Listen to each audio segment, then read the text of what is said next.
Thank you to everyone for coming tonight. Okay, I just wanted to go over the rules with everyone so that you're all on the same page.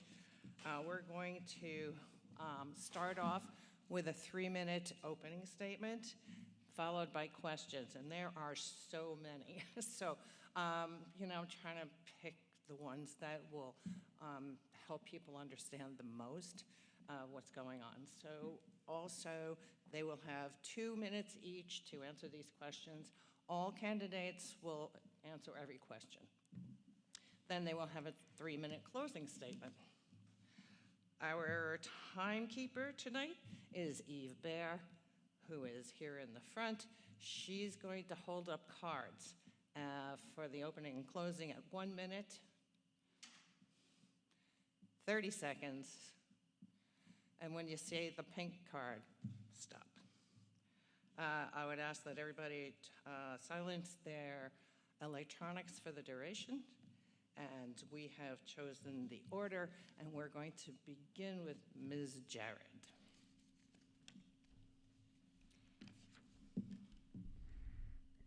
Thank you to the PTAs and the League of Women Voters for always creating such a constructive container, and to every candidate for their willingness to take on this very important role. I'm the proud mother of 2 children in the Onteora district, Faye in 5th grade and Dylan in 7th. My husband and I chose to settle in the town of Hurley so we could raise our children in Onteora. And since then, I have taken great joy in committing much of my time and energy to making it stronger. My hope to serve on the Board of Education is one way I can show my support and gratitude to the incredible teachers, administrators, and school community for fostering Dylan and Faye's childhoods and education in such an outstanding way. I'm passionate about serving disadvantaged communities and have a decade of experience working in the nonprofit sector wearing many hats. I currently serve as chairperson of the board with a grassroots organization that helps provide access to an array of services addressing mental health, food insecurity, enrichment for special needs individuals, substance abuse recovery, and at-risk youth. I've served on the Woodstock Elementary PTA, as president of the Bennett PTA, and as leadership for the Booster Club at the middle high school, as well as several district committees, including currently the District Safety Committee. I've also been honored with the Community Member Service Award from the Onteora Teachers Association. My boots on the ground time in our schools has allowed me to build deep and trusting relationships with students, staff, and administrators at every building level. I have seen that our teachers, our student achievements, and our diversity of backgrounds makes our district exceptional. As a trustee, I would look forward to ensuring our children continue to have the future-facing education they deserve, while working to the benefit of our community at large. I will work hard to continue to actively listen, remain open-minded, be adaptable to our ever-shifting world, and most of all, to lead with my heart. We have entered a moment of great change, locally and nationally. The future can be seen as full of challenges or full of possibilities. I believe in democracy and our community's ability to pull together in this moment. If you honor me with your vote and trust me with caring for all of our children's educational opportunities, I promise you in return to devote my full energy, my full intellect, and my whole heart to the job. Thank you. Thank you. Mr. Aliberti. Hi, I'm Daniel Aliberti, a lifelong resident of the area, K through 6 at Woodstock, and class of 2000 here at Onteora. It's an honor to be here. Thank you very much for putting this on, League of Women Voters, and for the PTA. I am also a member of the Woodstock PTA. I am a parent. I'm a father of 2 beautiful children. My son goes to Woodstock Elementary in 1st grade. My daughter's at First Steps, and I would love it if she could go to Woodstock Elementary too. That said, I am a paralegal by trade. I have a paralegal certificate. I have a degree in mass communications from SUNY Oneonta. I worked in television for a while before transitioning to the music industry. I had an independent record label working with a shoestring budget and creating my space in Manhattan, a beautiful penthouse space above Carnegie Deli, all gone. That disappeared in 2008 with a lot of other businesses. That helped transform the landscape of this area too when it came to enrollment and second homes in the area. That marked quite a bit of history, but from there I moved into Universal Music Publishing Group, working to negotiate multi-million-dollar deals, also with large budgets, but also small budgets, bringing a boutique feel to wherever I go. I feel that wherever I go, I try to take on the hardest job I can and try to leave the biggest impact I can wherever I am. From there, I wanted to help people, and I started working in insurance as a paralegal. I helped transform an insurance company's legal department in Brooklyn into something that was well-oiled instead of just a revolving door of employees. I helped create a sustainable program for our legal department. From there, I went ahead and, thank you, I went ahead and started creating a new firm with my now boss, who I met in Brooklyn. It's a property damage firm. So I have quite a lot of experience trying to help out disadvantaged populations in South Florida who were impacted by hurricanes and are living under tents for the last 3 years. It's my job to consistently look through the numbers on construction projects and budgets and to determine what is feasible, what is real, and what is a hope. From there, I try to help out people as best as I can when it comes to professionalism. That's what I can bring to this district, and I can bring overall to the board, working with budgets, numbers, and property. Thank you. Mr. Smith? Good evening. I'm Rory Smith, and I want to thank the League of Women Voters for hosting this event, and thank Dan and Jenny for getting involved to serve. This is an important time to be involved in the Ontario School District. I am a father of 2 children and a resident of this school district for the past 23 years. I grew up just across the river, graduating in Red Hook. After a year of college, I joined the Army, where I was stationed in California as part of a desert warfare training battalion. I met my wife 29 years ago while in California. We lived in Stone Ridge for 5 years before buying our home in Shokan and welcoming our 2 children into the world. A son, Corbin, now 18 years old and a senior at Onteora, and our daughter, Kyra, a 2022 Onteora graduate, now 21 years old. I'm a third-generation carpenter, and I've had my own small business for 20 years before seeking a new path and working for the Catskill Watershed Corporation, and then the DEP in Shokan, where I currently work. Having a background in carpentry and construction, I worked with people of many different personalities. This has strengthened my ability to listen to what people envisioned in a project and collaborating with them to make those visions a reality.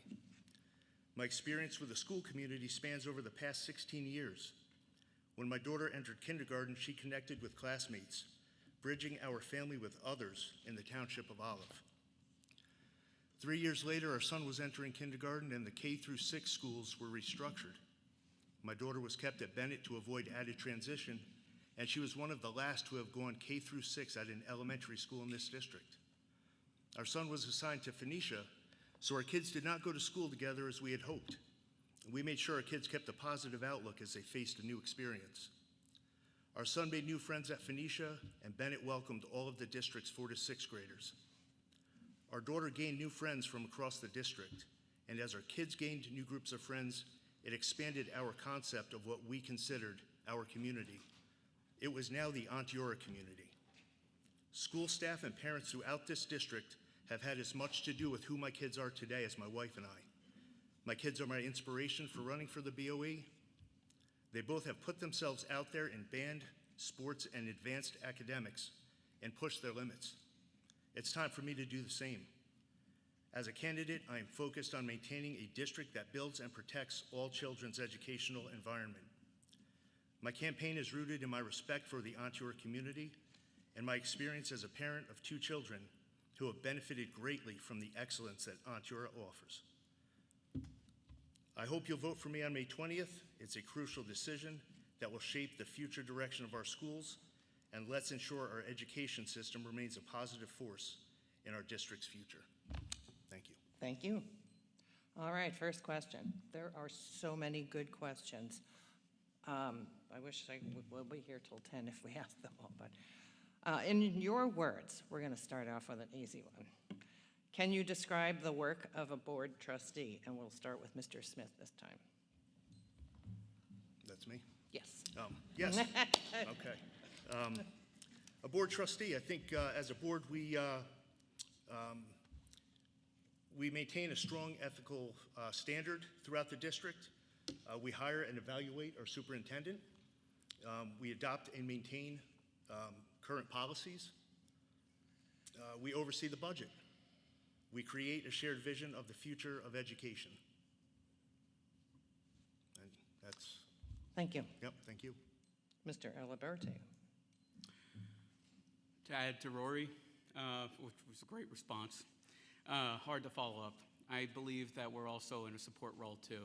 It's as we only hire one employee, it's our job to also back that employee up, the superintendent, and give that person all the tools that they need to succeed, as well as oversight. When it comes to looking towards integrating policies and oversight of fiscal issues, that's where we also need to lean on experts, expert reports, and our experts in-house, our staff, our teachers. Thank you. Ms. Jarrett? To me, this question really begins with the promise made by public education. Thinking about this idea that communities work to ensure that all children with every generation are lifted up and given the same opportunities as the ones that came before. And in thinking about this for me personally, what speaks to me is that the Board of Education is democratically elected because they are the voice of the community in our children's public education. And what that means to me is we're the closest to the student, and we hire the most excellent expert superintendent that we can. And that superintendent, we hope and I believe, surrounds our children with the best teachers and other administrators they can. And the board is the ones that are responsible for making sure that the goals and the values of our community are also imparted to our children in their education. So yes, budget, yes, that is connected to the goals and values of our community. And so should be our policies, and so should be the goals we have for our children's actual education. What does the future look like? What do we believe as a community we want our children to take with them into the world after they leave our homes and our schools?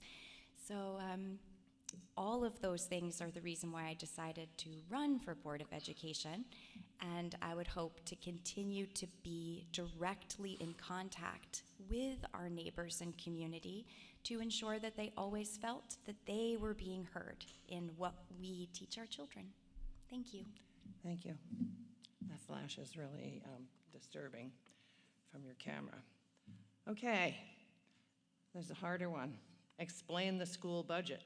How is it comparable to other districts in the county, and what needs to change? Mr. Aliberti, we're going to start with you. Okay. So we have our budget, and we have our tax revenue, and we have state aid, and I am looking at all of my papers right now. Looking at the budget is one of the reasons why I decided that I was going to run. I saw that we have a significant amount of money that's going towards our retirement, retired staff, which is great. They did the job. I was here, and I remember the teachers, and I'm happy they're getting paid. However, I do see that there's a bubble on the horizon, and I see that there is a significant senior staff that could all retire around the same time. If that's not mitigated properly with creating incentive packages to help roll out our senior staff in a well-timed manner, we would miss the opportunity of bringing in young talent right out of school that could be cost-effective for the district, help bring about a little bit of change and breathing room in our budget. They would have the opportunity to be mentored here in-house, so not only would knowledge be passed by our senior staff, but also our sense of community, our culture, and our individual values. These are things that I hold dear. That said, this would give us a little more sustainability, and our budget would maybe have a little bit more wiggle room. That's what I'm hoping for. Thank you. Ms. Jared? Yes, thank you. I've spent a lot of time trying to understand this and a couple hours with Monica asking her and re-asking her many questions. I hear a lot of people discussing our cost per pupil, and that is a real concern. I understand that. And there are a couple things that go into that in our budget, and I think the second part of the question is, how does it need to change? Is that right? Needs to change. What needs to change? Okay. So the first piece that I would mention is that as our enrollment declines, but we maintain the same infrastructure, that is one part of how our cost per pupil rises. So maintaining the 2 elementary buildings that we have now and all of the busing that we have to the 2 elementary buildings, as the number of children we have in those buildings dwindles, creates part of that number. And Dan mentioned staff, but an interesting thing about staff retirement is there are a lot of staff members and teachers that even if they did retire, we would need to replace because of our current building configuration. So we need our wonderful custodians, we need our kitchen workers, and the one staff that we're really not able to have that I wish we were is enough co-teach staff for our special needs children who currently only receive half-day co-teach in the classrooms. Another piece of this is that we are 300 miles. I think we are the 6th largest district in New York State. And so we can wish all we would like, but that's a lot of busing, and the cost of gas and busing is always rising. So there's a fixed cost there for the most part that we have.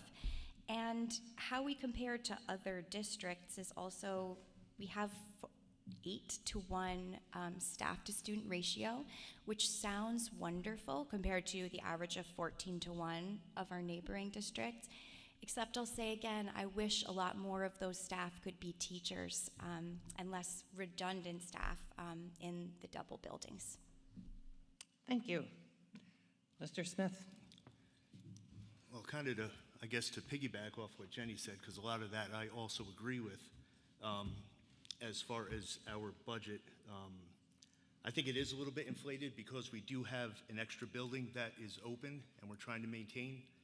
We do have extra buildings as well throughout our district that need to move on.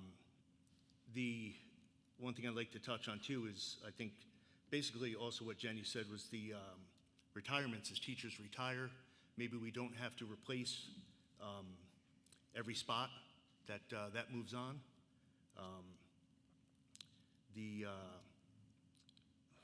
A big thing too is the enrollment that is going down. We might not need all these extra resources and stuff that we're paying for, which is going to affect the budget as well. The busing is a big thing as far as if we can kind of move to a central campus, I think is going to help our budget, kind of bring it in just a little bit and spend the money a little bit wiser. Bus routes, like I said, the buildings, retirements, maybe not having to replace as many teachers and so forth. And I'm actually gonna leave it right there. Okay. All right. The next question is actually 3 really short, completely related ones. So if you need me to read it again, I will.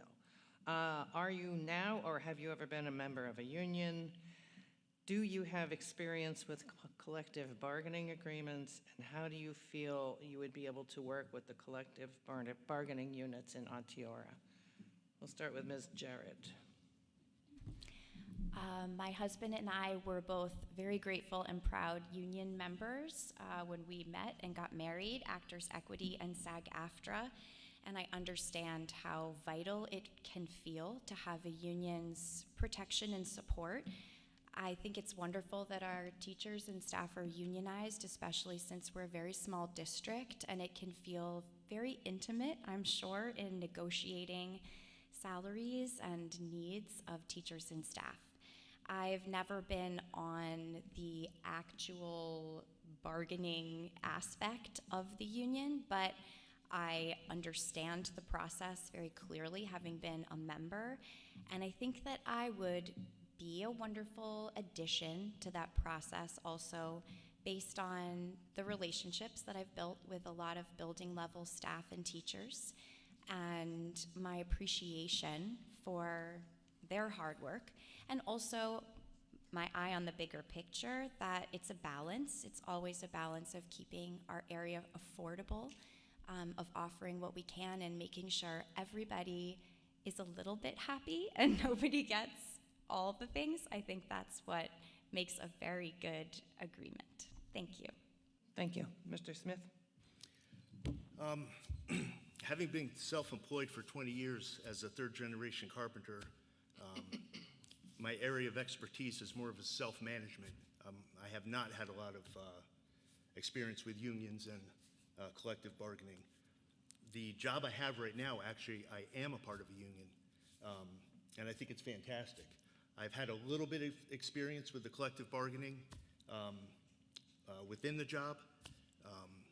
I look forward to kind of doing a little bit more with it. I think it's a great thing.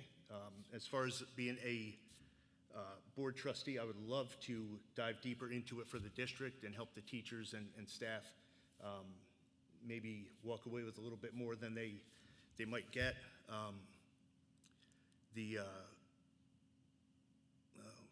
Where's losing my train of thought here? But I think it's important for teachers to have the protection, basically, from unfair disciplinary actions, and also that there's accountability when there are inappropriate employee actions. As a board member, I would value and respect the place collective bargaining agreements have with Ontura employees. You know, you'd be basically bargaining for or advocating for fair wages, paid time off, benefits, retirement plans, and safe working conditions, which, again, with my job now, I'm involved in and would look forward to doing it as well here. Thank you. Mr. Aliberti? I'm not a member of a union, nor have I ever been. But I do have a background working with negotiating contracts, talking to all different types, negotiating with performance rights organizations, working with independent contractors, as well as people who are a part of something that would be considered union-like in the music industry. That said, it's not outside of my ability to sit down and communicate with anybody. When it comes to working with a collective bargaining agreement, that would be a nice new challenge. I do have a background in paralegal, and I have drafted quite a few contracts. That said, I have looked at our teacher's contract currently, and it is coming up in 2028, if I believe. And I did get a chance to review it. It is interesting, and I would love to work with the board and our teachers to try to find new ways forward. Our teachers are doing an excellent job as far as I can tell. My son is in school, and I would love to help find new ways to support them. When it comes to disciplinary measures, like Roy was saying, personally, I haven't had any experience like that yet in my life or as a parent. So this would be new for me. Thank you. Next question. What are challenges our special education services currently face? How can we address these challenges to best serve the needs of special ed students? And we'll start with Mr. Smith. So special education services in the district, I think we're doing the best that we can. From what I understand, as it stands right now, especially in the elementary schools, we have the special education teacher traveling to Woodstock for half a day and then to Bennett for half a day, if I'm not mistaken. I also think, too, that there might be some resources offered in one school that might not be offered in the other school. I think we can help the special education program with a strong central campus, which brings all the resources into one location. That way you have a teacher available all day long. They can collaborate with other teachers right there on the same site. There would be no worry about travel time. Say there's bad weather, things like that come up that a teacher's got to get to a location and maybe has to cancel some services and reschedule, which is going to impact other students down the line. But really, I would make the argument for the all the resources at one location is really going to overhaul and make the special education system here at Onteora that much better. Thank you. Thank you. Mr. Aliberti? I believe that we do have a good and robust special education program here in Onteora. It's one of the reasons why this district is so awesome. Michael Hockman, who is looking to be a write-in, he enlightened me a little bit more on special education. This is why his family moved him to this area. And it was, he had nothing but accolades. So therefore, I believe that we are doing well. We are in compliance with regulations. We do have a few providers going back and forth. I do understand that there's a min-max when it comes to caseloads, and if there are too many kids in the building for that max, then we'd have to go back to half-day anyway for a couple programs. I do believe that it is enticing to have a one campus when you have some shared resources like PT equipment. That's expensive. However, I don't agree with centralization in the respect of helping special ed. I think that right now, shorter bus routes for these children is the best option. When it comes to Phoenicia parents, I've talked to a few that had special needs. They're not making the trip to Bennett right now. They are homeschooling their kids, and they're finding support in their community to do it because their kids can't make that bus ride. And that bus ride is half the distance that Woodstock would be. That said, is that I am concerned about the kids at Woodstock. To go spend $70 million and a bond for $55 million, record high bond rates right now, record high construction costs. It's wild to think that we would have such a long-term commitment to move Woodstock to Boyceville. That's the essence of the bond. Now, I do believe that whatever renovations can happen for our students, that should happen for our students, we are able to do that now. The board, I believe, voted to spend the $15 million in capital reserve. I'm stopping. Thank you. Ms. Jarrett? This topic is very important to me. I have an aunt with special needs. My parents and grandparents have been lifelong advocates, and my mother-in-law and sister-in-law are both special education teachers. And I really believe in the ideal that a society can be judged by how it treats its most vulnerable members. I have to say that we've had boards of education for the last several years whose members have been both special education teachers and parents of special needs children, and they have tried their best to make the solution work well for those children, and they cannot get the rest of the way without bringing all of the children together into one building. It's not acceptable for children who have reading disorders to have help for half the day. I have never, after speaking to all of our administrators, there is no scenario that I've ever been told about that would require us to offer only half day. And the least restrictive classroom environment is a big part of this. There are children in contained classrooms in 2 separate buildings, and those are the children that sometimes would need to be bused from Pine Hill to Woodstock because they need that particular setting. And then if they were doing better and they were able to have a less restrictive setting, then their school is changed to Woodstock, and they change their teachers, their trip, their building setting, and then perhaps they need more supports again, and they're moved back to Bennett. And our staff and teachers are amazing, But this we cannot problem solve without centralizing, and for me, with 14% of our children included in that population, there should be no community member who is not willing to at least acknowledge that this is not acceptable. Thank you. Thank you. Okay. How familiar are you with diversity, equity, and inclusion initiatives, and what is your stance on DEI in the school setting? Mr. Aliberti? I believe that there's been initiatives that have been voted on by the board and submitted. I believe that was Rick. I read something that you had positioned us and you submitted on it now. But I do believe we're in compliance. There is mandates with New York State. We have our DE&I program here, but to be perfectly fair, speaking from myself, diversity, equity, inclusion, that's something that's a little bit broader than a national talking point, something that's on TV, and it's not the boogeyman. We can meet the children where they are when it comes to our most vulnerable. So when it comes to issues of bullying, when it comes to issues of creating a safe place for children to feel that they have freedom of expression, there's nothing wrong with that. I do believe that helping out children where they are in their community that's where I'm coming from, and I do believe that community can foster that level of safety and space and nurturing for a child to find themselves. Nobody really knows who they're going to be when they grow up.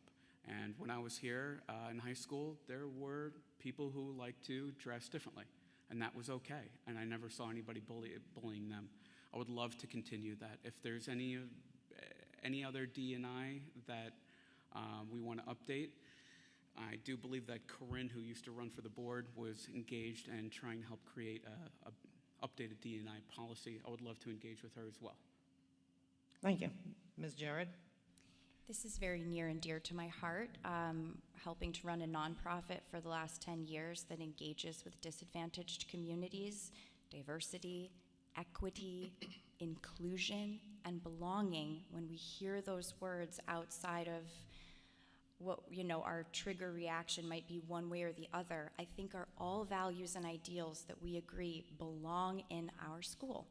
There were concerns around this last year when I was president of the Bennett PTA, and I took the opportunity to create a Zoom meeting to bring together all the parents and some teachers who were having concerns to create a good container where we could talk about what was actually happening and what we could do about it.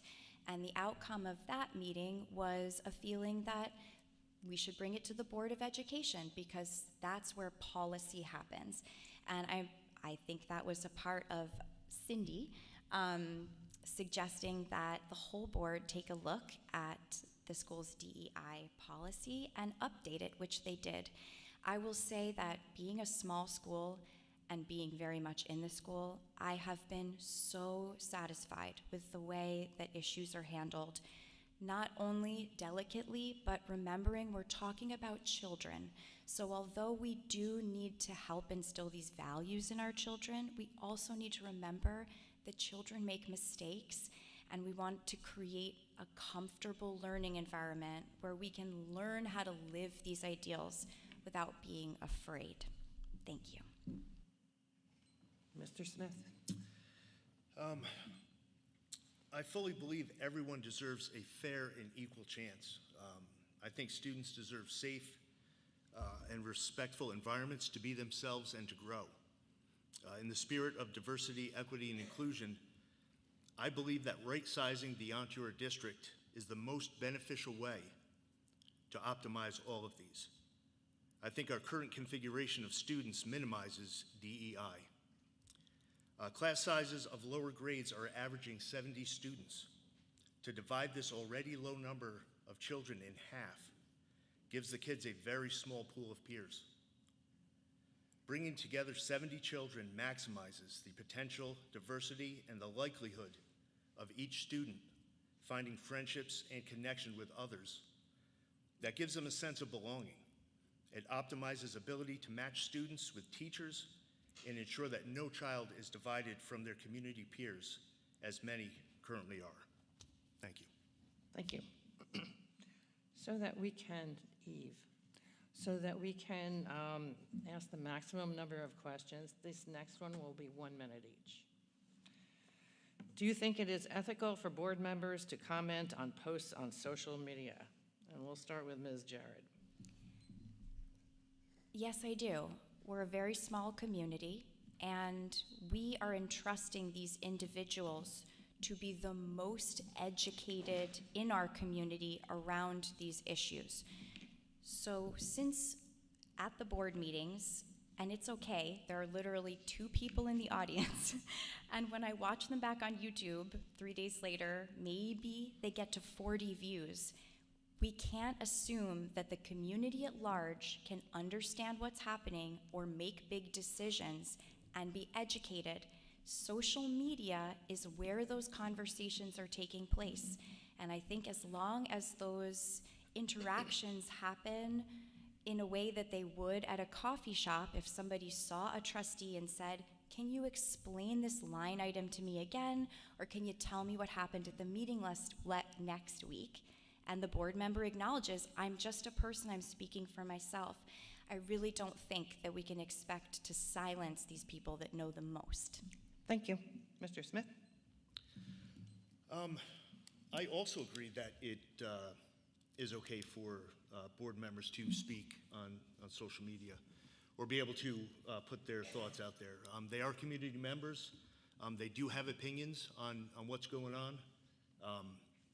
I think as long as they do say that they're speaking for themselves and not representing the board, to me, it's really no different than if you bump into them in a grocery store and strike up a conversation and ask about different things. It's just a new way of communicating, and it's become probably the most popular way of communicating.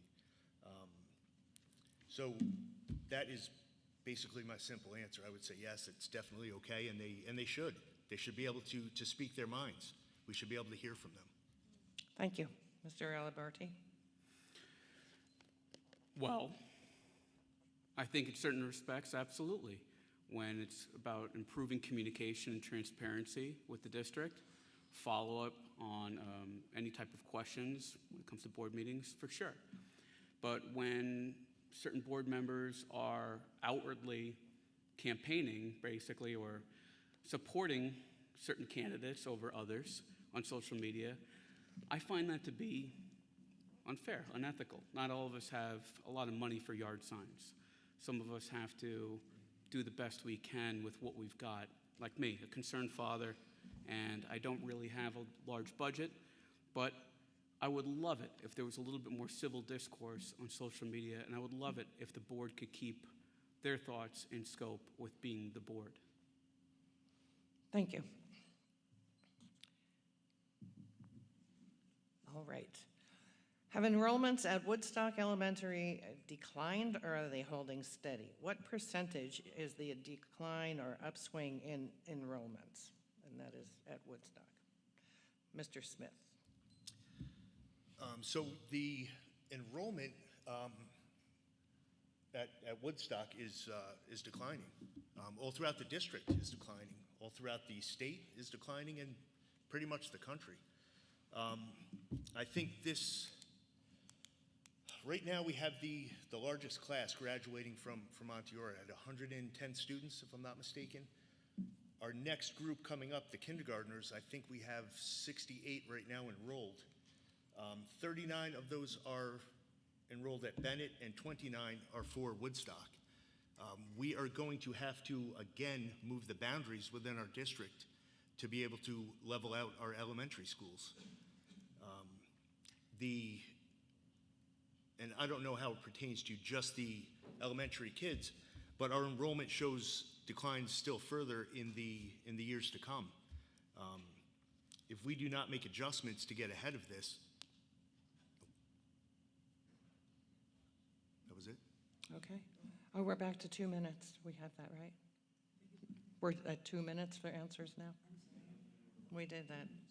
Do you have another minute? Sorry, I did No, not. no, it's I all did right. that. So basically, as it gets back to it, the, let's see, got out of my train of thought if I even had one. But so basically, it does come down to the enrollment is going down. And again, for me, that states that we need to get ahead of it. We need to be proactive. And right now, I think this is something I've been watching since 2012 when I really got involved when my kids were in school, and this was an issue then, is that a central campus is the way to go to help bring the students together and do the right thing for the district. Thank you, Mr. Smith. I apologize for that. Mr. Aliberti? Can you repeat the question one more time? Sure enough. Have enrollments at Woodstock Elementary declined, or are they holding steady? What percentage is the decline or upswing in enrollments? Okay, I see it holding steady. Back in '98, we had 34 kids enrolled in kindergarten at Woodstock Elementary, according to nysed.com, and that is current for today, for this year. That's pretty steady. We're told that '98 was a healthy year. In fact, I think '98 was a bit of an unhealthy year. We had too many kids in this district, and we had a little bit of problem. We were hiring any teachers at any cost and converting broom closets into classrooms back then. One of the reasons why our budget looks the way it does. But when it comes to enrollment, yeah, district, it's gone down. I believe that since 2008, it's been a steady decrease. However, I think that because of COVID and because of, believe it or not, short-term rentals in the area, a lot of families had the opportunity to escape New York City and other areas around the world. There's people from all around the world in Woodstock right now, and the numbers have stabilized. It's amazing, 34 again. That said, is that I hope that these numbers keep stabilizing. They look like they are. Our daycares are full, our preschools look full, and I think that this district has done its due diligence and tried to shrink to a stable level. That said, I believe that we should continue keeping Woodstock open. It is and I know that this is controversial, but I will say it is an iconic town. It's an asset to this district. It's the storefront. It shows that this district is open for business. And if we close that, we lack visibility. And then people don't get to discover Onteora and how great this district is. I think that we need to, as a district, lean into our strengths, our resources and assets when it comes to community outreach. And I think that if we close the door on Woodstock, then we close a strategic door on continuing enrollment. It will become a self-fulfilling prophecy. Thank you. Ms. Jared? I've spoken to Mr. Aliberti about this, and I have spoken to some other parents as well who wanted to point out to me the parallel between the kindergarten numbers and 1998. And I think this highlights a large problem in this conversation. One issue here is this is not a conversation about one town or their school. My daughter went to Woodstock Elementary, and I love it very much. But our graduating class is 110 children, and our projected incoming kindergarten class is 62. Thank you to Rory for everything he shared and saving me a couple seconds.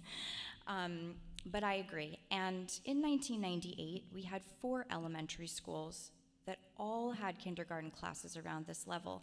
And when you look back at that data of the 2,400 children that were in our entire district, you see declining enrollment already beginning. The 6th grade was 47 students, and slowly the numbers tick down until we get to the 34 that Mr. Aliberti references in 1998.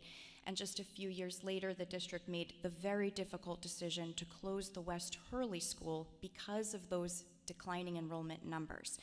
Nobody was happy, from what I've heard, with how many kids ended up in the West Hurley School because we weren't prepared for it. And that is why I think it's really important we all consider history in this moment, because what we're talking about doing is preparing our school so there is enough room so that whether we choose to come together or we are forced to come together, we don't repeat the mistake of 2004 and end up moving our special education children out of district, or sending our 5th graders to the middle school, which I don't think anybody would say is ideal. Thank you. Thank you. If Woodstock closes and students are consolidated to the central campus, how will the district handle an enrollment surge if there is one? We'll start with Mr. Aliberti. Okay, so the scenario is Woodstock closes, we have everybody on the central campus, and we have a new surge, a new bubble of students? Okay. Yes. Well, I really hope that the extra 10 classrooms can do it. But it might seem like a can of sardines. We might see 98 all over again, and the 90s where we're reacting to a crisis where we are just hiring for any cost. We are just converting rooms. We're putting kids wherever we can, converting cafeterias. That's no way to react to a crisis such as a new bubble. That's one of the reasons why I want to keep Woodstock open. I want us to have the opportunity to have new families in the area. We have new families in the area already. We're seeing that bubble. And I do believe that this plan that the capital project is somewhat aged at this point. It's not reacting to the current demographics and our current numbers or the current uncertain economic times. I believe that we will be potentially in a vulnerable state with being $55 million in debt and no capital reserve, no cushion. We're going to have to raise taxes. I don't want to see that. We have 44% of our kids in this district are negatively impacted economically. I'm myself a working dad. A lot of us are just trying to make ends meet. I would really, really like to make sure that we can avoid such a burden. That said, I will pass it on to you, Rory. Thank you. Ms. Jared. Thank you. I have really learned how tied together enrollment and housing and affordability are in this conversation. And although I absolutely love the idea of many families returning, and 2 years ago when I stood there and asked the board to stop and reconsider because I was a part of the COVID boom, and looking at the numbers, it just didn't happen. Children come in and go out of our district, and our numbers continue to dwindle. We have a declining birth rate in our nation that's made national news. The out-migration from the state of New York is one of the highest in the country. It might even reconfigure the amount of seats we have in our federal government. Dr. Bachman pointed out that it would be beyond hopeful to think that our rural area has the infrastructure to accommodate a large job source. My family's from Oneonta, and they got a huge Chobani plant, and everybody was thrilled, and still the school enrollment continued to decline. We have a housing crisis. I Googled it yesterday. There were 4 homes under $600,000 for sale in Woodstock, and the cheapest was $360,000. And what will compound this issue is doing nothing. Because if we do nothing, our annual school budget is projected to reach $88 million in 10 years. And I will tell you that there are a lot of wealthy people that see real estate as a safe place to put their money when the economy is uncertain. And I don't think that we will see a decline of people coming and buying up homes of people who were multi-generational or on fixed income who continue to have to leave our area because they can't afford to stay here. Our schools should not be the reason that our neighbors can't afford to stay here. Thank you. Thank you. Mr. Smith. If we get an enrollment surge, if Woodstock is to close or after Woodstock closes, I really don't think that is going to be an issue going forward, at least not anytime soon. All data and projections show that there's an increase, or that if there's an increase in enrollment, it won't be significant in a significant number. The Bennett Elementary School at the Central Campus can handle an influx that may occur. Currently, we have 1,040 students K through 12 in our entire district. 25 years ago, enrollment was at 2,470, and that was within all the school buildings throughout the district. Just the existing buildings located at the central campus alone can hold just over 1,500 students right now today.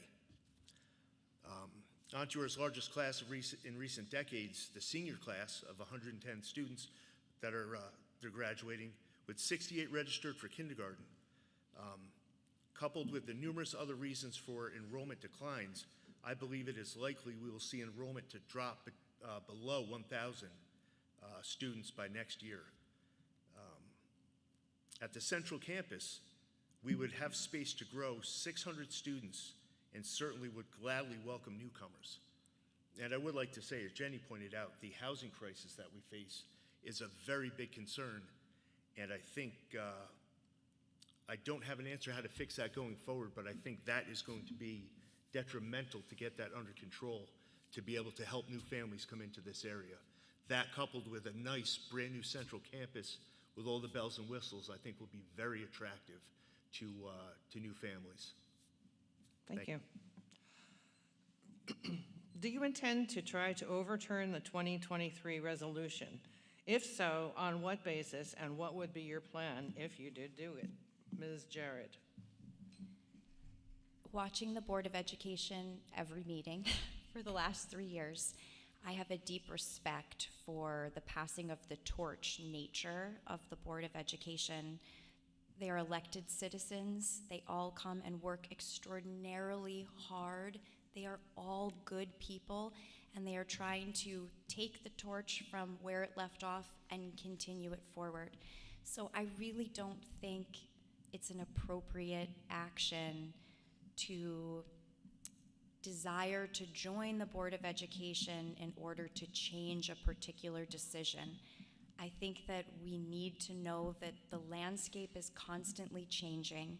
I reached out to a board member who was on the board the year the resolution passed to ask her what their intentions were at that moment. There's a lot of questions about what the intentions were.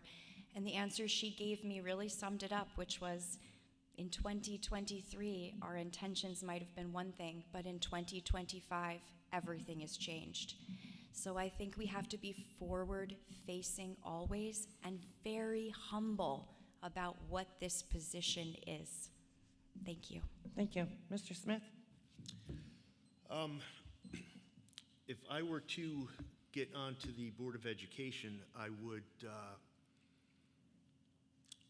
not try to overturn their decision from 2023. I have nothing but the utmost respect for the administration and the Board of Education. This issue is something that we've been dealing with for a very long time, as far as coming together and consolidating at a central campus. There have been past board members as far back as, 2003, 2001, that have said this was something they were dealing with. This was something they were talking about and starting to look at. This is certainly not something I would try to get in the way of. I would try to help do this gracefully, with integrity, with the care it deserves to move forward. Also, again, the board and the countless hours and time they spend doing this, I think it would be an injustice to try to put a wrench into that. Yeah, I'll stop there. Thank you. Mr. Aliberti? Yes, I would. That is important to me. I see that we are trying to spend an enormous amount of money, make a huge commitment to spending a huge amount of money over a very long part. The bond won't get paid off until I'm in my 60s, okay? My son will be running for the board by the time that bond is being paid off. I don't believe that this is what's best for the district when it comes to spending that amount of money. I don't believe that we're even going to get this wish list that we're being offered. I believe that it's a beautiful dream, and I believe that it was a long dream, but I do see that enrollment is stabilizing at Woodstock Elementary. I think it's great visibility for the district. I believe that there's a lot of families who will leave the area due to that level of closure. It's a self-fulfilling prophecy. If we are concerned about the housing crisis, then closing the school would cause more of a problem, because that deed says if it's not a school, it's residential. That area will get developed. That's 9 acres with woods. If we care about environmentalism and carbon footprint, that's way more energy usage. Just because we close our eyes doesn't mean the world goes away. Just because we're not the steward of Woodstock anymore doesn't mean that that building doesn't keep using energy. And it will probably use more. Plus the add-on and the extension to Onteora and Bennett, even more energy. So if that's what we care about, and if we care about high cost of living, which West Hurley and Woodstock would potentially be, because it's our fiduciary duty to sell to the highest bidder, then yeah, we're going to have more of a problem. So therefore, I would try to work to undo it in an amicable way.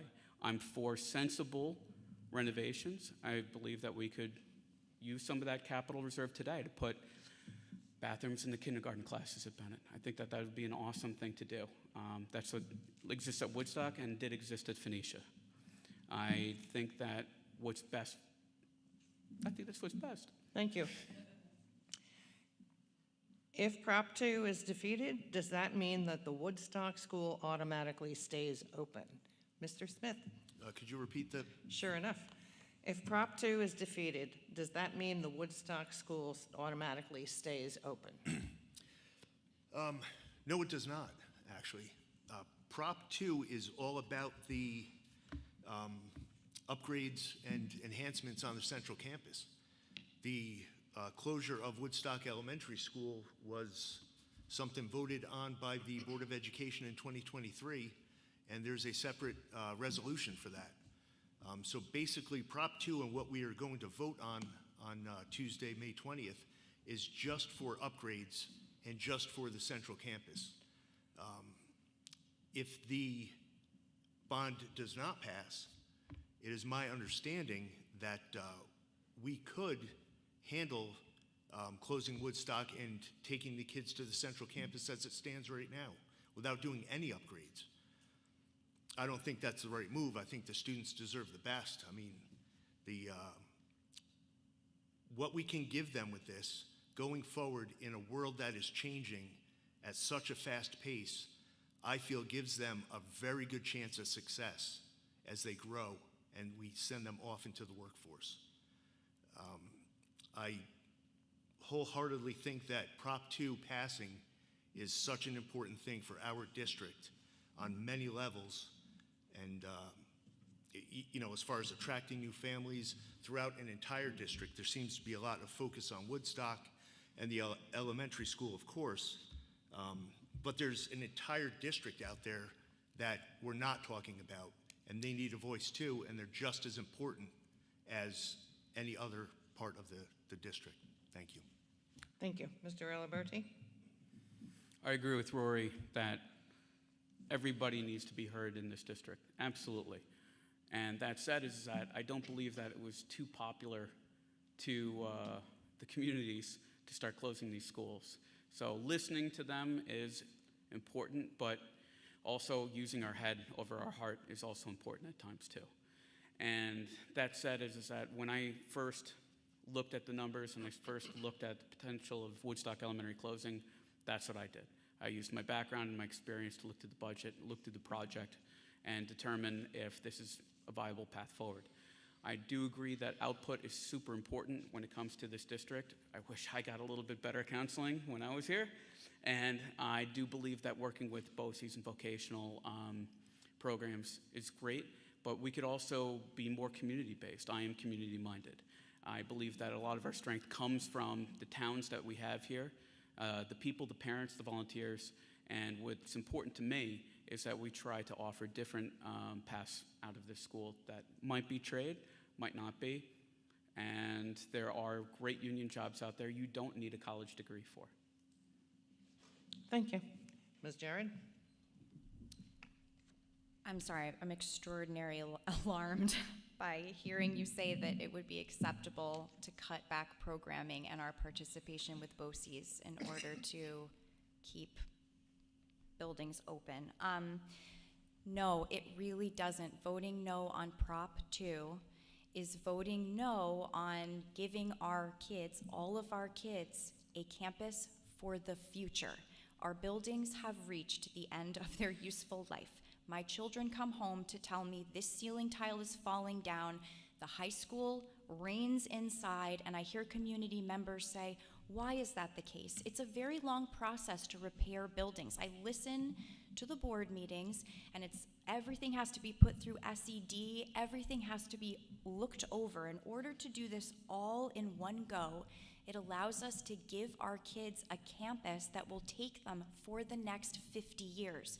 The alternative is to keep putting Band-Aids on buildings, to have our programming continue to decrease, if that's the choice our community wants to make, and to let it all kind of fall apart. And I don't think that's how we feel about our public education.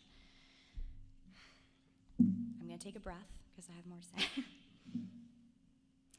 The last thing I want to say is last year when we found out foundation aid was most likely going to be cut, I was a part of a group with some other parents here. We made a commercial, we lobbied Albany, but I will tell you, it is coming. There is no way that our district holds on to the millions of dollars that it has right now, and we shouldn't want to. I've worked in inner city elementary schools in Brownsville, Brooklyn. I will tell you, they need more resources, and we're being paid for 1,500 students that we don't have anymore. So to hope that we hold on to these millions of dollars so we can keep a building, to me, feels deeply inequitable, and I hope we can all really sit with that. Thank you. Thank you.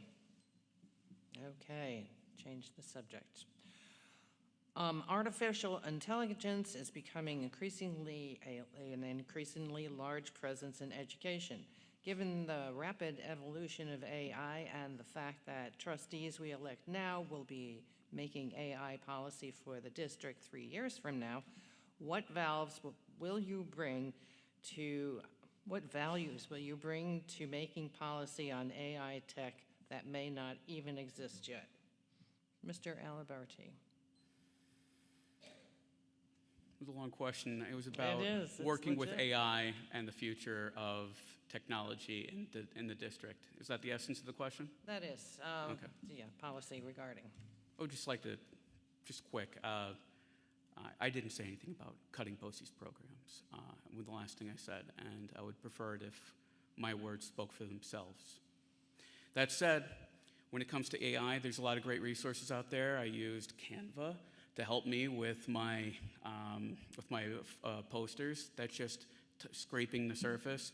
I do believe that there's a lot of AI and tech camps that are popping up online and in physical places around the country. This is something that is part of our future. It's a part of our now, and we need to catch up. It's moving faster than we can move.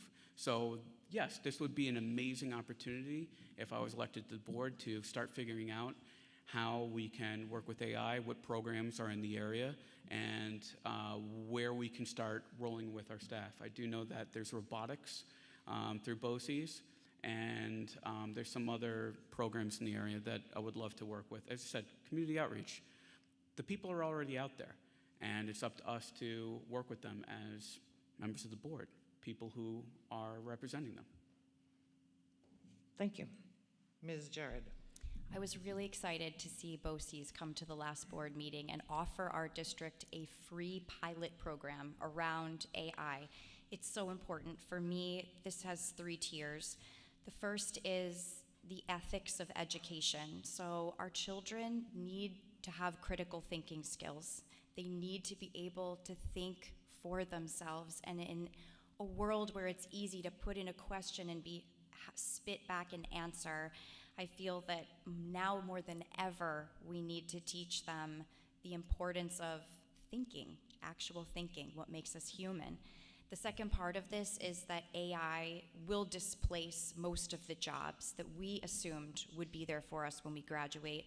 All data entry. I mean, if you look it up, it's pretty alarming. And so we need to teach our kids how to use AI, because I believe by the time our current middle school kids are graduating, how they understand machine learning, AI, and automation will set them up for being successful in their future.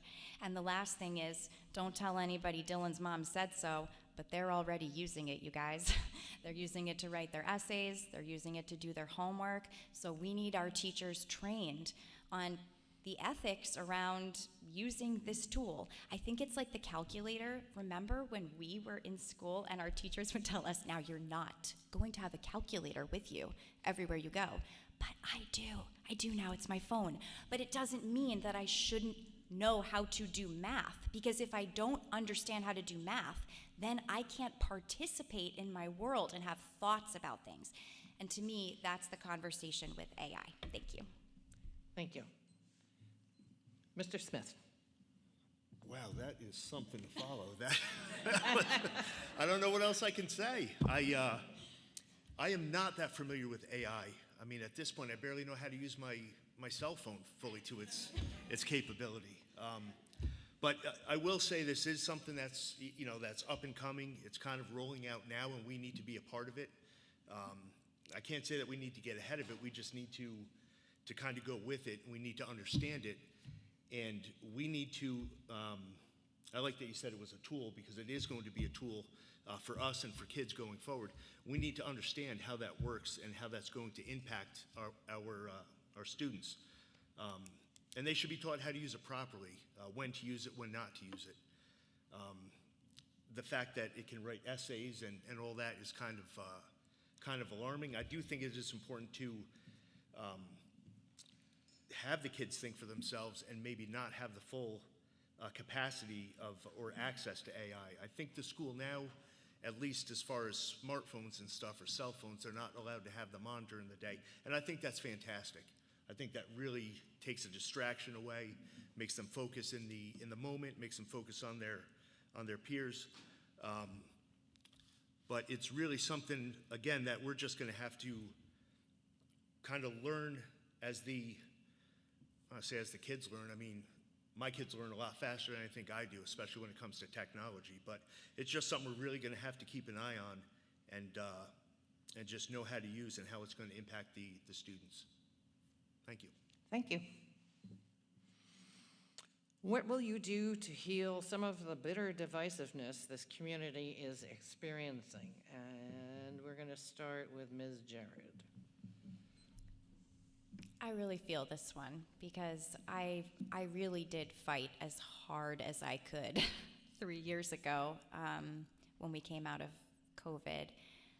I was absolutely terrified of my 6th grader being moved to the middle school, and I was horrified by the idea of Woodstock and Phoenicia being closed. And I begged and I pleaded, along with many other parents, to have everybody slow down so I could catch up. And then I did catch up over the next few years, and it really changed my mind. And why my mind was changed is because we have to be able to hold 2 truths at the same time. In our world right now, we really have to work to not be tribal, to allow ourselves to be uncomfortable enough that we can really feel what someone else is saying, to recognize that democracy is not about all of us agreeing. We are never going to all agree. But if I can hear you and you can hear me, and we can acknowledge common ground, which I am hearing all over the place, then we can walk forward together. I really believe we can. I think the future is driving us in one direction, but I think there's space, there's room for us to shape it together. And I would love to be a part of continued conversations, no matter which way the bond vote goes. We have a lot of work to do together, whatever that means. More understanding, more listening. The people on both sides of this are beautiful people. They're our neighbors. I love them, and I believe that we as a community can hold ourselves to a standard, that we can be examples for how we would like this democracy to look. Mr. Smith. I just want to clarify, that was divisiveness in the... heal divisiveness in the community, in this community. Okay. Yeah, you know, that is such a big thing right now, and it's kind of heartbreaking, I have to say. You know, at some point, all of us in this district have been through kind of a hardship, if you will. I would say, you know, for me, and I'm sure a lot of people, the town of Olive, the Princeton plan, and our town kind of being divided right down the middle was a hardship and created divisiveness. People were upset when Phoenicia had to close, and that created divisiveness. And here we are now with, you know, with Woodstock. And I get it. I mean, it's something different to everybody, but I got to tell you, I understand, and it's heartbreaking. I get where people are coming from. Do not think that, you know, we don't just because we disagree. We should still respect each other because the kids are watching. And how we act and what we say and how we talk is what they're going to take to school with them, and how they're going to act and what they're going to say. And it really is a trickle-down effect. And I've seen this firsthand, and I've heard it from my kids with things in the past. You know, not everybody is going to be happy, and that's okay. And it's okay to be mad, and it's okay to grieve as we go through these things. But we just need to understand each other. We need to know where each other's coming from. And, you know, hopefully we're going to move past this, and we'll see each other out and about in the communities, and we can still get along, we can still smile at each other, and we'll work through it together. It's not just for us, but it's also for our kids. Our kids need us to work together, especially now you know, in the world we live in today. More than ever, the kids need us to figure things out and do the right thing. Thank you. Thank you. Mr. Aliberti?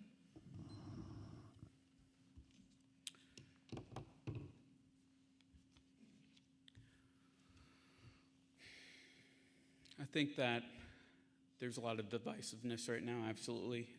Part of it is from unclear messaging, somewhat of a lack of transparency when it comes to the capital project, conflation of different issues where we have multiple towns all vying and hungry for a single resource and say at the table. Just no way to lead in that respect. I feel that we need to start focusing on our communities, the broader communities in our district, and try to lean in. Emotional intelligence is incredibly important. If you're unsure what that is, I suggest you check it out. Just great reading, No More Mr. Nice Guy by Dr. Glover, attachment theory, and so forth. But that kind of goes along with SEL type of learning. When it comes to us, though, and our houses, we need to get in touch with our individual values. We need to, like Roy was saying, model to our children. I'm not going to go around stomping my feet and acting like a toddler if I don't get my way, regardless of what shakes out in this election. That said, I think the children show us the way. I don't see kids running up to each other on the playground after a ball game at Grand Avery Park and saying, you know, hey, you're a Bennett kid, I'm from Woodstock, and that's not okay, in any respect or fashion. They just play. They get on the slide and so forth. And then we can bond over that. We can re-bond. You're a dad, I'm a dad. You're a mom, I'm a mom. It's very simple. We're just members of the overall community. And I think that going forward, though, it's important to untangle issues and to not conflate issues. That's where unclear messaging happens, and that's where people become fearful of projected futures. Thank you. As a board member, you will need to work with people who may disagree with you. How do you plan to work that out? And we'll start with Mr. Smith. Boy, I was not prepared for that question. That is a good one. I mean, all through life, we have to work with people we don't agree with. That's no different when if I were to get onto the board. I have no problem compromising. I have no problem working together to try to work through issues. I don't need to have, my way or my beliefs pushed on everybody every single time. I think it's important to be able to keep an open mind and look at different aspects of anything that might come our way, and just have respect. It's be able to talk things out, be able to, to be able to be flexible. And just keep in mind, too, that at the end of the day, the right thing to do, or what we're there to do, is for the kids of the district. So I think when we put the kids first, I think we'd be able to work through just about anything. Thank you. Thank you. Mr. Aliberti.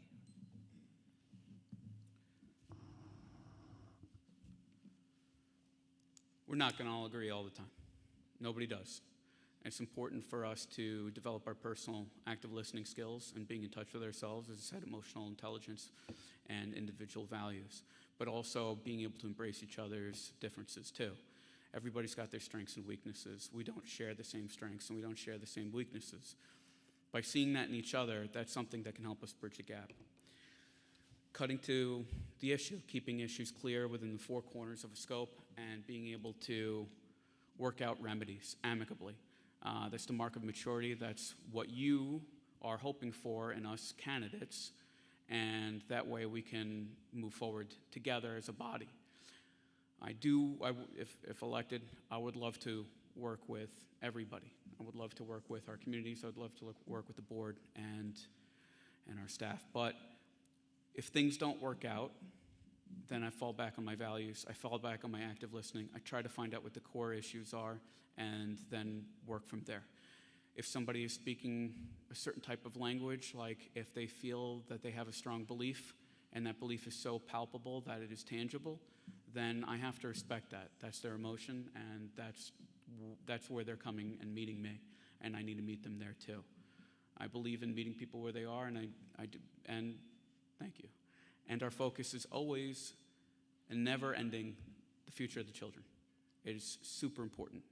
We are here for them, and we're not paid for it.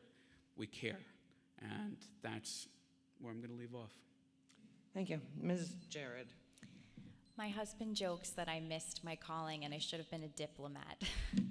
But really, I love the space of multiple people with different viewpoints working towards a common goal. It's been one of my favorite parts of working on the board of our nonprofit. For me, the reason the Board of Education is multiple people is because it recognizes that we will always find a better solution when there's multiple viewpoints. So I would hope that we would have differences, and curiosity is a great place to start. So if we feel ourselves tighten up and get defensive, that's definitely a sign that there's something you could learn from this person or this moment. So asking questions and really listening and being creative, because I think the best solutions are the ones that we don't plan. They're the things that come organically out of a process of listening, thinking, talking, and listening again. I want to commend this year's Board of Education. One of the reasons I decided to run was because I think it's been so functional. It's been so beautiful to watch these people that I know personally don't agree on many things solve so many issues in such a graceful way. Saying goodbye to Sarah and Megan, who have been a really big part of that. It's a skill of mine, and I wanted to offer it because I love to see that temperament of the board continue. Thank you. That was the final question. We're going to now go to our 3-minute closing statements, and we're going to begin with Mr. Aliberti.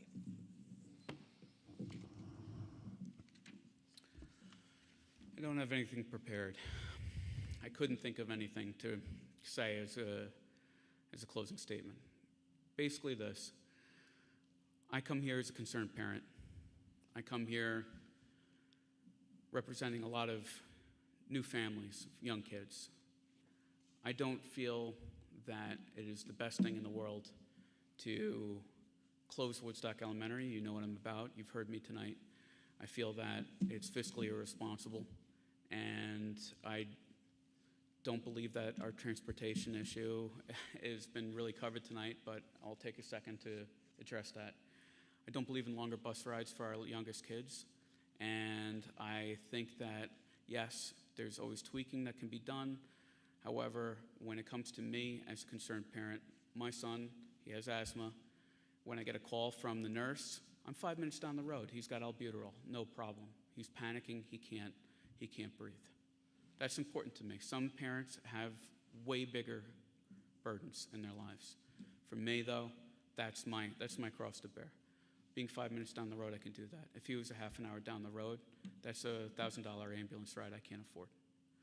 I'm coming here, as I said, as a concerned parent, somebody who talked to a lot of the families in Woodstock, but has roots all over the district, friends from every town.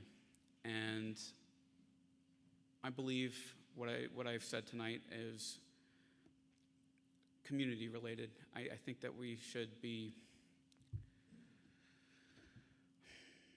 I don't believe that we should close Woodstock. I don't believe that we should go in debt. I don't believe that this district should make such drastic changes. I believe that we should come together as a community, and I thank you. And I personally really don't like the divisiveness. I love it here. I decided to raise my kids here. I did everything I could to get them out of the city where we spent a few years. I wanted them to swim in the creeks and run in the woods and to see how wonderful this whole area is. I want them to learn how to fish and hike and bike ride in safe places. This district is like nowhere else. I've flown around the world. I've lived in weird places and driven cross country, and I've gone on national tours. And I will tell you this, there's no place like this, nowhere. The beauty and the people are second to none. And that's why I'm here, for everybody. Thank you. Thank you. Ms. Jared. Agreed, Dan. Thank you to the PTAs and the League of Women Voters for always creating. That's my opening statement. It's funny. I had a nightmare I was going to do that. Isn't that wild? I did it. Okay, but I'm still thanking the PTAs and the League of Women Voters. Oh my God. Well, that is a twist. I have 2 copies of my opening statement. You know what that means? It means I'm going to speak from the heart, like Mr. Aliberte here. I want to thank the PTAs and the League of Women Voters. I want to thank my husband, Matt, who's at home with our 2 kids, and all of my friends for cheering me on. And I want to tell you how much it means to me to be sitting here offering my service in a role that I find to be one of the most important in our community. I am here for much more than one issue. I really believe that the small numbers in our school are creating challenges beyond building configuration and our fiscal challenges. I think they're having impacts in our course offerings, our ability to provide sports and music, and I think that we need to evaluate what our priorities are as a district. I spoke about AI and automation. Our children are going to face a world very unlike the world that we faced, their parents and grandparents. And AI is projected to displace an enormous amount of jobs just by 2030. That's the year our current 7th graders graduate high school. The time is now to get really clear on what the skills and aptitudes they are going to need are when they leave our care. And I also would very much like everyone in our community to know that I love all of you. I'm here to hear all of you. I will work hard to stay open-minded. I want to be a part of the solution. I believe there is one. Thank you. Thank you. Mr. Smith. Amazing. Thank you. Yeah, that was great. Although I do have some prepared, it is from the heart, I can assure you. I'll rip it out for I know, thanks. I've seen many changes throughout my lifetime in the Hudson Valley and also during my 23 years in Onteora. The majority of challenges we face stem from a 27-year consecutive decline in enrollment that cannot be ignored. There is no corner of this district that is thriving by itself, but I believe we can come together to create an exciting future and thrive as one community. We can unite as positive role models and seize this proactive opportunity offered by Prop 2 to invest in our kids' success, moving our district forward to a future with a modernized central campus. We must transcend our differences to transform our kids' future. Shandaken was a shining example to us all last year in making a positive transition as doors shut to our beloved Phoenicia Elementary School. Parents and staff of our communities embraced one another in support and joined each other in opening doors to a welcoming, exciting time for everyone uniting at Bennett Elementary. Through my kids and years with Auntie Aura, I have made friendships throughout our entire district. What I bring to the table is integrity and focus on every child throughout the district, not just parts of it. I am more available at this point in my life to invest in this role as part of the Board of Education team. I've dedicated a lot of my time in my children's K-12 school years to youth sports and other programs.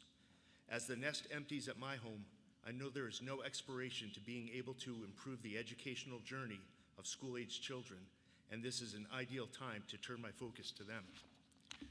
In my children's grade school days, it was difficult to see beyond the years of little ones. I viewed teens as big kids needing less support. Having just guided my own through K-12, I was able to see firsthand how much they rely on support throughout every year, needing a secure learning environment with strong mental health resources, a wide range of extracurricular activities, and endless encouragement. Now, Prop 2 gives every child K-12 the opportunity for all of this on an upgraded and refreshed campus they all deserve.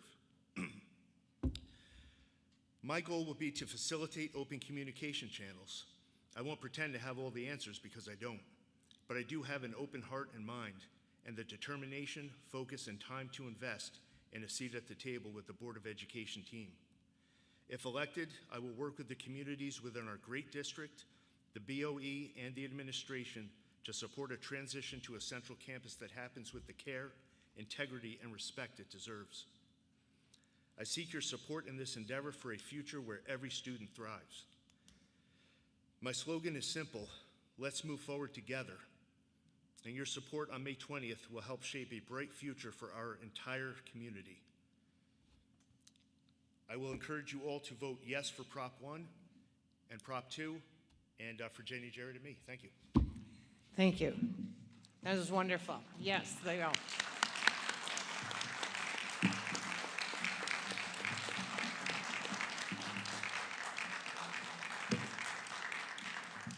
I also want to just take a moment to acknowledge the courage that it takes to sit up there and do what you're doing. School board member is difficult, complex, it's time-consuming, and there is no salary. So, thank you for this job that actually exemplifies public service. And the other person I want to thank is Lindsay Shantz. She is awesome, and I'm always happy to come here for that.